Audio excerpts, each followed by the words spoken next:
China's attempts to reduce pollution will be a major driver of commodity demand in the near and long term, and deliver a boost in demand for green commodities used to make electric vehicles and renewables, according to a new report from investment bank UBS.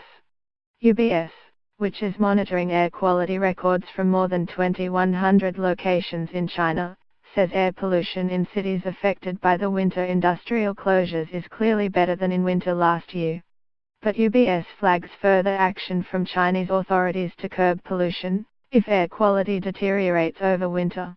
We expect China's action to steepen cost curves, to result in further closures, and to boost demand for green commodities used in renewables, EVs, electric vehicles, etc., the UBS report said. The Chinese pollution crackdown is both a positive and a negative for Australian miners. It is a negative for Fortescue Metals Group, because it has been exacerbating discounts being applied to its iron ore as Chinese steel producers increasingly select iron ore with a higher iron grade than Fortescue's. But other major iron ore producers such as BHP and Rio Tinto, whose iron ore has a higher iron grade, are relatively well positioned, UBS said in a separate recent note. The investment bank also highlighted a recent regulatory change in China that could lead to increased pollution, and in turn lead to more cuts to industrial production. China's Ministry of Environmental Protection recently allowed cities and districts not equipped with natural gas or grid heating facilities to use coal-fired furnaces for heating instead, it said. This move is likely to result in more pollution near-term and could lead to more cuts to industry that is not involved in providing public heat, the report said.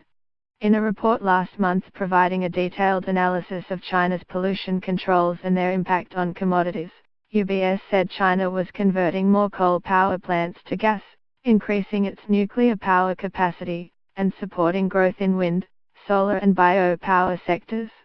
Meanwhile, the Chinese push to increase the use of electric vehicles has ramifications for Australian miners mining commodities such as lithium, graphite, cobalt, nickel and copper.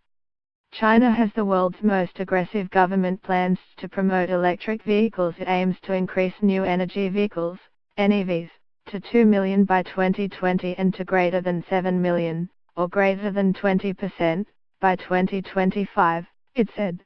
It is also imposing tough new sales targets of electric plug-ins and hybrids by 2019 under the so-called cap-and-trade policy, with NEVs to make up at least 10% of output, it said. UBS global commodity analyst Lachlan Shaw said China's pollution crackdown was certainly having an impact on Australian miners.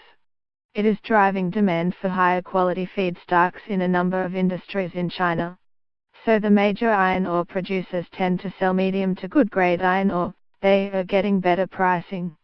Australian met coal and thermal coal tends to be above average in quality.